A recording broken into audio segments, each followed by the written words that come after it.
Alô pessoal, sejam todos muito bem-vindos a mais um vídeo do Clube FI. E hoje a gente vai conversar sobre o fundo Rio Bravo Fundo de Fundos, código de negociação RBFF11.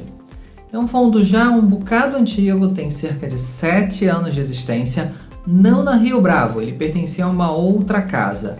Era um fundo de fundos muito pequeno, com uma gestão mais passiva, que não mexia muito em suas posições, tinha um patrimônio de cerca de 35 milhões de reais apenas. Há cerca de um ano migrou para a gestão da Rio Bravo, onde já fez uma emissão de cotas que aumentou o patrimônio para cerca de 200 milhões e agora está fazendo a sua terceira emissão de cotas. Vamos dar uma olhada? Então, para a gente conhecer um pouquinho mais do fundo, basta vir aqui na página principal do Clube FI e digitar o primeiro início do nome ou início do código do fundo. Aqui a gente vê então que ele é um fundo constituído em maio de 2013, então já tem mais de 7 anos de existência. Ele na época ele não era da Rio Bravo, ele era do Banco Fator, o nome dele era Fatorifix. Atualmente sim, ele é gerido pela Rio Bravo e continua administrado pela BRL Trust. Faz parte do IFIX, como não é um fundo tão grande assim, a representação dele é um pouquinho menor, aí 0,26%. Se a gente observar o histórico de cotações, claro, um fundo já tão antigo, já passou por muitos altos e baixos. Se a gente pegar aqui desde 2013, a gente vai ver que foi lançado a R$100. Pegou todo o período negativo aí de 2013, 14, 15, até ali a viradinha para 16, onde ele pegou ali uma mínima na base de R$60, talvez um pouquinho mais, um pouquinho menos, vamos dar uma olhada. R$60,01. Depois o mercado veio melhorando, até que a gente chega no pico, A grande maioria dos fundos teve o seu auge aí na virada de 2020, finzinho de 2019, comecinho de 2020. A gente vê que ele estava aí na base de 113, 115 reais. O mercado já vinha recuando com a decretação da pandemia do coronavírus. A gente vai ali para 56, 58 reais, então menores cotações da história do fundo. Depois ele se recupera um pouquinho e já vem algum tempo rodando na base aí dos 60 altos, 70 baixos, atualmente 73,35 no momento que a gente grava esse vídeo. Observando o histórico de dividendos, claro, também uma história muito longa, a última distribuição foi de 55 centavos por cota, o que em relação ao preço de hoje dá 0,75%. Nos últimos 12 meses distribuiu 8,83%, o que dá 12% ao ano de dividend yield. Se a gente pegar o histórico aqui como um todo, a gente vê sempre girando aí ao redor de 70 centavos, 60. Vamos observar aqui um pouco mais de perto, que basicamente vai consolidar com todo o período da gestão da Rio Bravo. A gente vê uma distribuição mais alta aqui de 2,82 na virada do ano.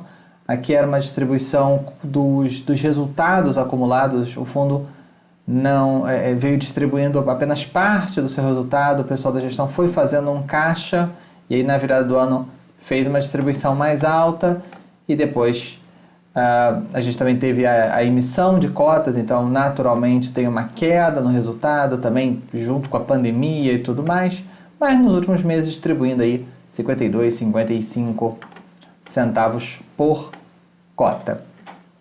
Se a gente observar o valor patrimonial, a gente vê que o patrimonial está em quase R$78. Aqui, mês de referência já de setembro, a gente está gravando esse vídeo em outubro, mas o valor de setembro já está divulgado. E o valor da cota é R$ 73,35, então um desconto no momento de 5, 6% em relação ao valor patrimonial. Se a gente observar a quantidade de cotistas, o histórico aqui é desde 2017, porque é desde quando os fundos passaram a divulgar essa informação. Então, 700 cotistas durante bastante tempo. Ele vai bater os 1.000 cotistas apenas em 2019 já. E com a emissão de cotas, né, a segunda emissão, ele salta aí de 4.000 cotistas para 7, quase 8.000 cotistas e vem acelerando. Hoje tem 11.000 cotistas. Se a gente observar a liquidez desse fundo, é um fundo que vem aumentando a sua liquidez, até porque vem aumentando a quantidade de cotistas, mas ainda não é um fundo super líquido.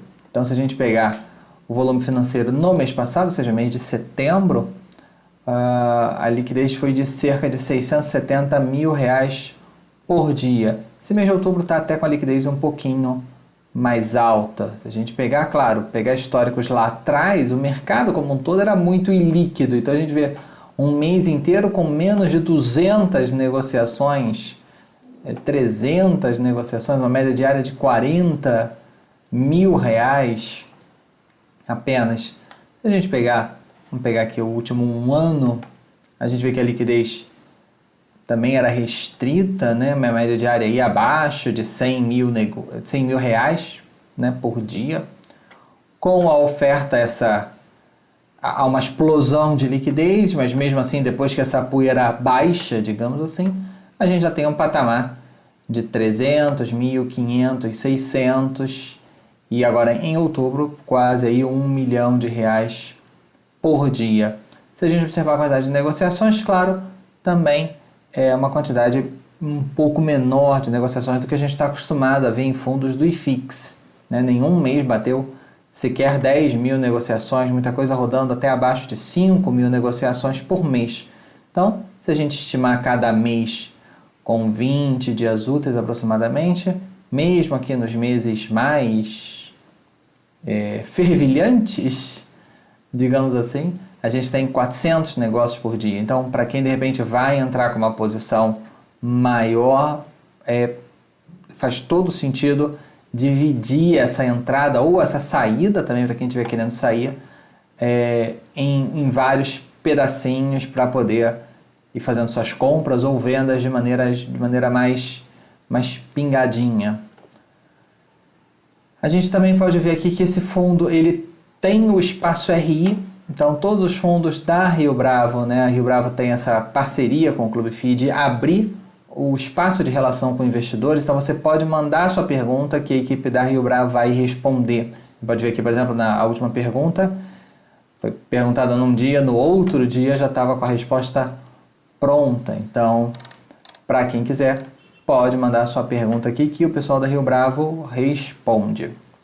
E agora vamos dar uma olhada aqui no último comunicado, né, no último relatório do fundo, divulgado no finzinho de setembro, então razoavelmente fresquinho.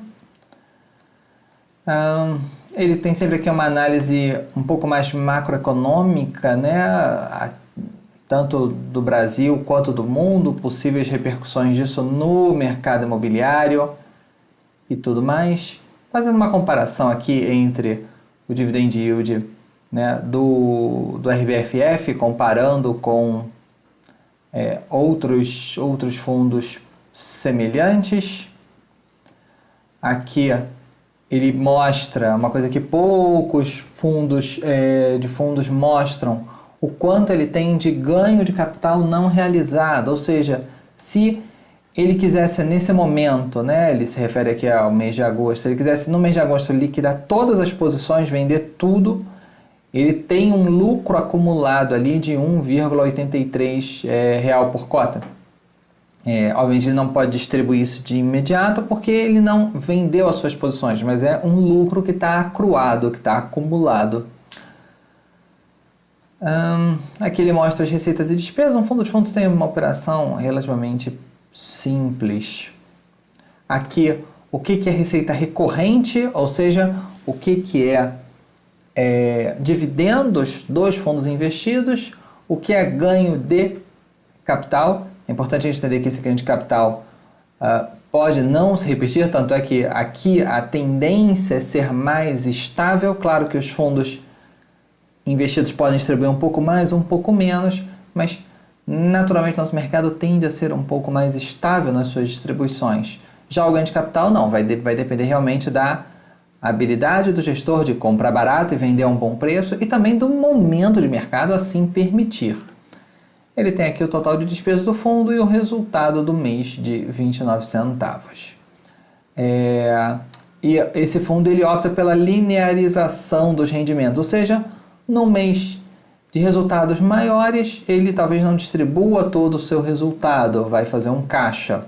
E em outros momentos, ele vai distribuir um pouco desse resultado acumulado. Aqui a gente pode ver, por exemplo, as barras amarelas são o resultado de cada mês e essa linha acinzentada é a distribuição de cada mês. Então a gente pode ver, por exemplo, setembro ele teve um resultado de 1,88, mas só distribuiu 50 centavos, ou seja, ele guardou R$1,30, né, quase R$1,40 de resultado.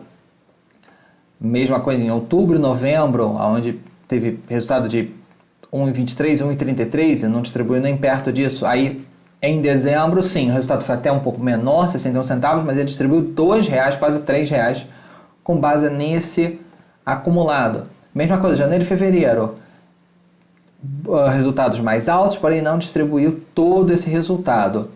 E em março, apesar de ter tido um resultado negativo, ele manteve uma distribuição de 30 centavos se aproveitando desse resultado acumulado.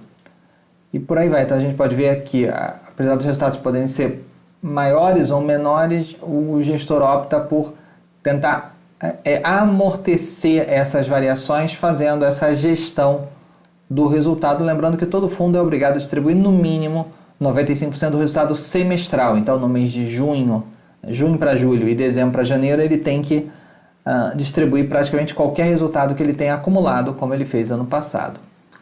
Aqui ele mostra a composição do fundo, então a gente vê que tem 3 segmentos bastante importantes, que é a parte dos fundos de logística industrial, fundos recebíveis e fundos de escritórios multiativos, cada um com cerca de 1/4, e o outro quarto aí sim com uma preponderância de shopping e varejo e algumas operaçõezinhas menores. Então 3/4 do fundo está em 3 setores. Ele tem muito pouca coisa em caixa e praticamente nada aqui, uma operaçãozinha leve aqui de CRI. Então no momento ele está praticamente com a operação toda alocada. Aqui tem os fundos que ele investe e o percentual, ele tem cerca de 30 fundos atualmente em carteira. Observação interessante, MXRF ele tem 10% do seu patrimônio alocado. Qualquer fundo de fundos pode no máximo expor 10% do seu capital a um fundo específico. Então aqui, por exemplo, no caso, o RBFF não pode comprar mais Maxi Renda, MXRF, porque ele já está no topo. A única exceção que um fundo pode eventualmente desenquadrar é se ele tiver feito uma emissão de cotas há menos de 6 meses. Nesse caso ele pode expor mais de 10%, mas passados 6 meses ele tem que se acertar. Aqui ele mostra aqui a diversificação por estratégias, né? Ele tem um pedacinho aqui em operações um pouco mais high yield, 20% em operações táticas e 80%, falando em valores redondos, de operações estratégicas. Operações estratégicas são operações que a ideia é carregar por um longo prazo. E operações táticas tendem a ser operações um pouco mais rápidas, não tão fundamentalistas, mas sim simplesmente porque o fundo A, B ou C pode estar barato naquele momento. Já que na estratégia a gente tem uma visão fundamentalista de entender a estratégia do fundo investido e ser sócio durante um longo prazo dessa estrutura. O pessoal da Rio Bravo também tem colocado em vários fundos deles alguns segmentos de perguntas e respostas, aquelas perguntas que eles mais costumam receber ou algum destaque que eles querem dar em alguma perspectiva do fundo de maneira geral. E ele divulga inclusive um guidance de qual é a distribuição de rendimentos. Não que isso obrigatoriamente vai acontecer, mas é a expectativa da equipe da Rio Bravo. E esse fundo ele está fazendo no momento a sua terceira emissão de cotas, segunda na mão da Rio Bravo.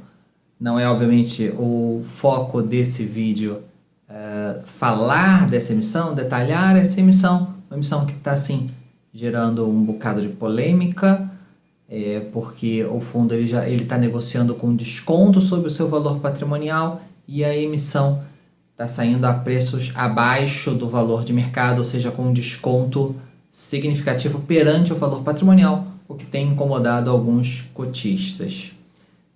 A ideia da Rio Bravo, como está nos documentos, isso é informação pública, entende que essa operação ela vale a pena porque permitiria ao fundo ficar maior. Ao ficar maior, ele fica mais relevante, tem acesso às vezes a um block trade, uma operação 476, que às vezes um fundo menor tem mais dificuldade de entrar nesse tipo de operação, um fundo mais encorpado permite isso melhor. Também a tendência é que um fundo maior tenha mais liquidez.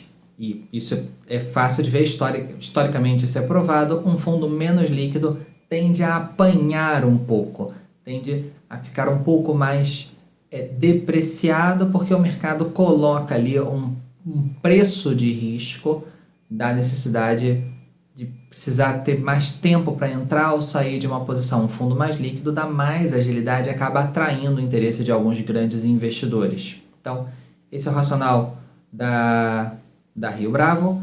Essa oferta ela já está acontecendo no momento em que a gente grava esse vídeo e que ele vai ao ar. Basta cada um aí ver os calendários sobre questão de períodos de preferência e tudo mais, ou entrar na própria oferta. Repito, não é ideia da gente esmiuçar essa emissão aqui, apenas estou fazendo uma nota, porque, claro, não daria para falar do fundo sem falar da emissão que está acontecendo. Tá bom, pessoal? Espero que vocês tenham gostado. Um forte abraço e até a próxima. Tchau, tchau!